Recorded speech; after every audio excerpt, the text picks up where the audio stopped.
Putin says Wagner mutineers can join army or go to Belarus. Here's a summary of the article. Russia's president had addressed the nation in a televised speech in which he thanked citizens for their patriotism. Russian President Vladimir Putin thanked commanders and soldiers from the Wagner Group private military company.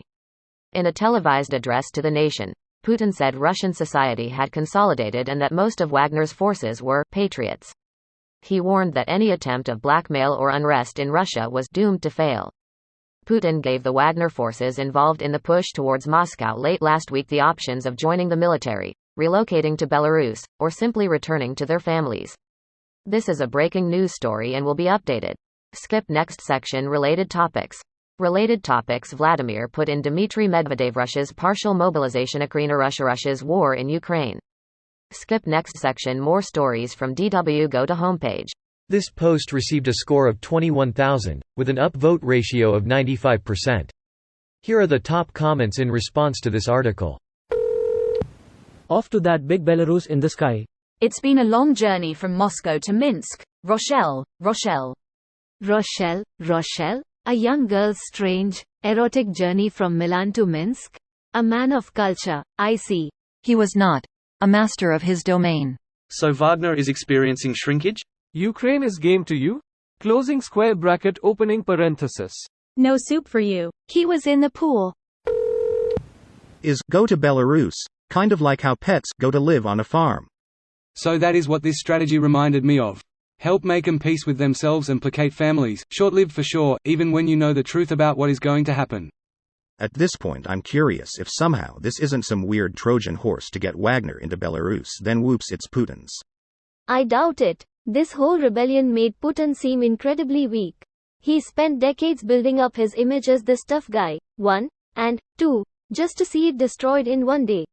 Yeah, I agree. Based on armchair psych alone, I have a hard time believing Putin would contrive an internal threat. It just seems so unwise for Lukashenko to broker an agreement that brings in a guy who just proved he'll attempt a coup. Wonder what else is going on. Luka is trying to win Pringlechip over so he has some personal muscle, which he sorely lacks at the moment. The Belarusian military can't be counted on to follow any and all orders.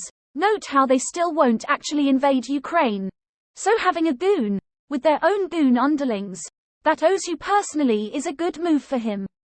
I guess Pringlechip being traitorous and dangerous is less of a worry to Luka than his own people hating his guts and wanting him gone.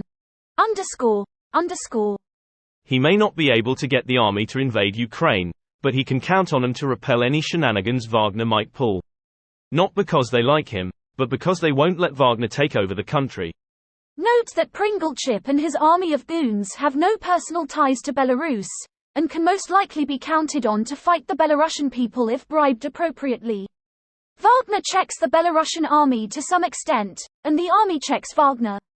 As long as Luka maintains the stalemate, the odds of his military launching a coup is much lower. If that fails, Putin can always roll in the tanks and blow Pringlechip up just like he did to keep Luka in power. Tank.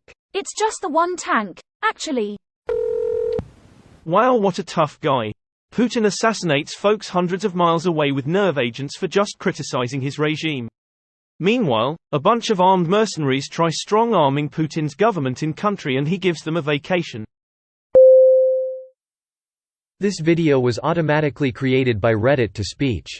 The article and comments in this video were selected from Reddit according to their upvotes, and any paraphrasing was performed by smmry.com, without any human intervention.